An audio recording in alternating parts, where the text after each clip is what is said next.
On launch, Borderlands 3 didn't quite hit as hard as many fans would have liked, and even today is controversial in the community, with some that love the game and others seeing it as a step down from previous games. In this video, we're going to see if Borderlands 3's monetization played a factor in this controversy.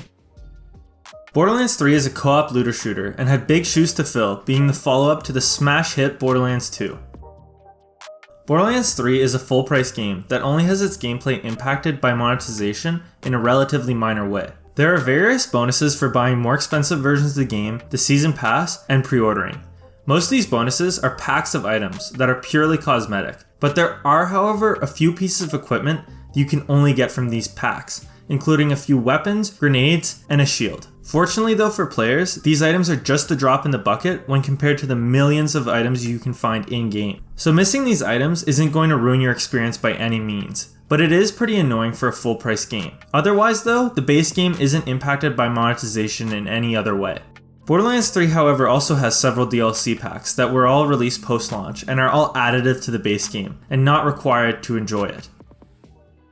At launch, there were 3 versions of the game. The Standard Edition with just the base game for $60, the Deluxe Edition with the base game plus 5 content packs for $80, and the Super Deluxe Edition that includes everything in the Deluxe Edition and the first season pass for $100.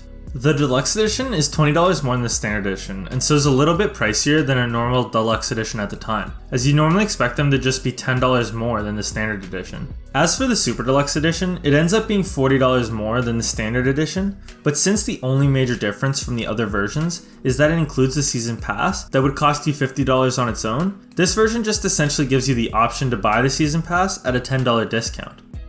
After launch, there was a ton of DLC released for the game. The first 4 DLCs, Moxxi's Heist of the Handsome Jackpot, Guns, Love and Tentacles, Bounty of Blood, and Psycho Krieg and the Fantastic Fustercluck, were all major story DLCs and are in line with the typical Borderlands DLCs fans would expect, with new locations, stories, quests, characters, gear, and so on. These are all sold for $15 each, and although they're $5 more than the cost of similar DLC in previous Borderlands installments, the increase seems pretty in line with the cost of story DLC in other games that were released around the same time. Not to mention the roughly 8-year gap between Borderlands 2 and Borderlands 3, you'd expect there to be some type of inflationary increase. Between the release of all these major DLC packs, the game was also frequently updated not only with the expected bug fixes, but with additional content packs.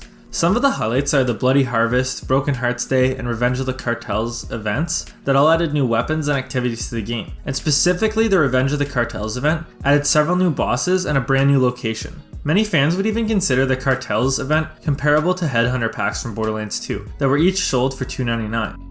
Also added were the takedowns. There was the takedown at the Maliwan Black Site and takedown at the Guardian Breach, that were essentially raids with new weapons, bosses, and locations that offered a real challenge for players to conquer. There was also Mayhem updates that changed up systems in the game and added longevity to the post-game. Also level cap increases that before Borderlands 3 were part of paid DLC packs in other Borderlands games. And finally, there was more general support and updates to the game balance than you'd expect from a typical AAA game. Again, all that we just talked about was added to the game for free. This is especially generous for a game that's not marketed as a live service, and doesn't have any in-game shop, like a real live service game such as Destiny or Fortnite. These content drops, especially the events and takedowns, could have easily been sold to players. Maybe not for the full price of a DLC pack, but at a price of around $10 for a bundle, I'm willing to bet that many players would have happily bought it. After the first 4 planned DLCs were released, a next-gen update for the game and second season of content was announced. The next-gen update optimized the game for next-gen consoles and was a free upgrade provided to everyone who already owned the game. Along with the update, they made changes to the different versions of the base game. The Standard Edition is still at $60 and includes the next-gen and current-gen versions of the game. The Next Level Edition is $70 and includes the Standard Edition and a bonus skin pack. The new Super Deluxe Edition is $80 and includes all the content in the Next Level Edition, plus 5 content packs and the first season pass. And finally, the Ultimate Edition at $100 gives all the content from the Super Deluxe Edition, plus the second season pass and the gold weapon skin pack. The new pricing doesn't change the price of the base game, which is nice, as many next-gen games are priced at $70. But since this updated version was released over a year after the official launch of the game, you may actually have expected some type of price reduction to the base game. There are, however, heavy discounts on the DLC packs in the Super Deluxe and Ultimate Editions. Although this is nice for someone who wants the extra content, it really pushes undecided players to buy the premium editions of the game.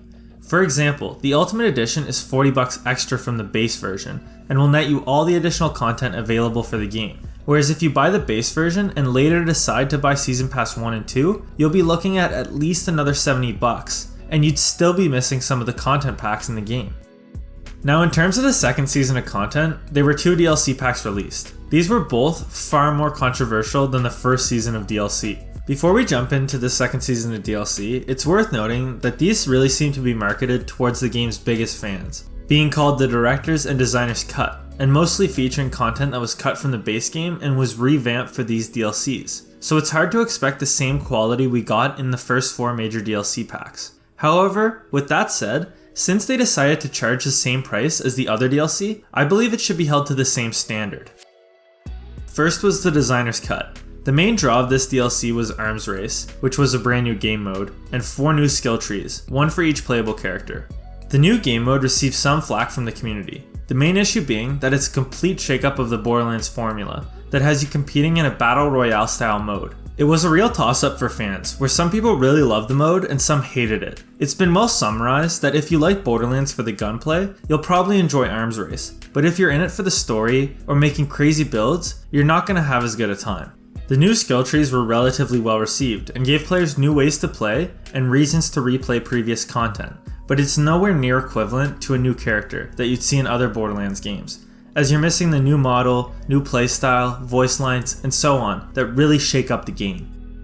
The second pack was the Director's Cut, and the main content added here was a few quests, a new raid boss, and vault cards, with vault cards essentially being Borderlands 3 version of a battle pass.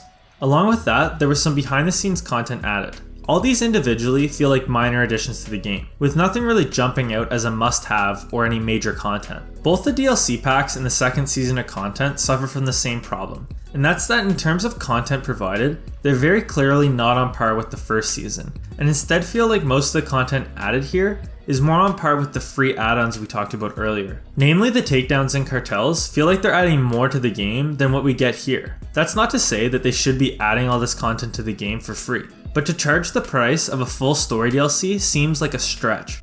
Most of the community will tell you that the DLC packs here add good content, but $15 is just too much. These would have been much better received if they were priced in the $5 to $10 range, or maybe even $15 for both packs would have sat a lot better with most players.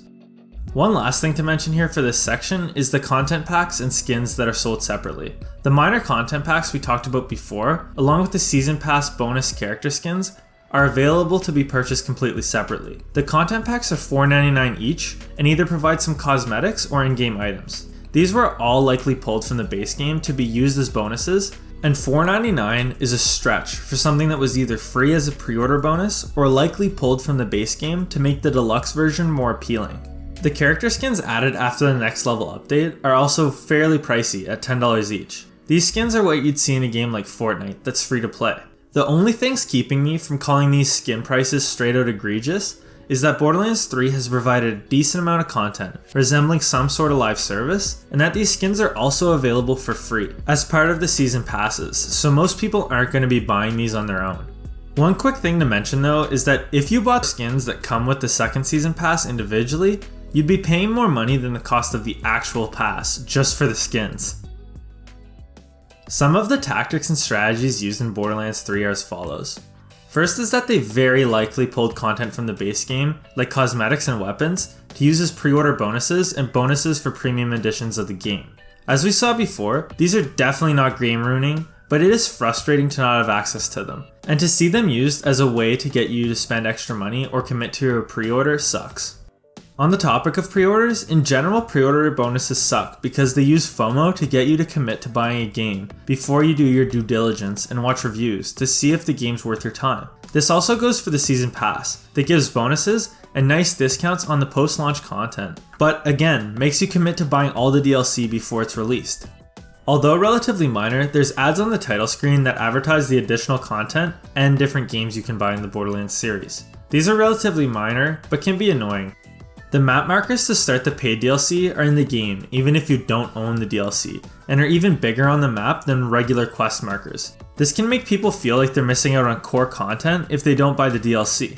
Because of the pricing scheme for the main game, you're heavily pushed to buy the deluxe edition to save money on post-launch content, especially after the next-gen update. This sucks for gamers, as to get the discount you have to buy the game without having played it first, to know if you even like it. And in the case of people who bought the game on launch, they'll have to have bought it without even being able to look up reviews on the DLC to see if it's looked on favorably by the community.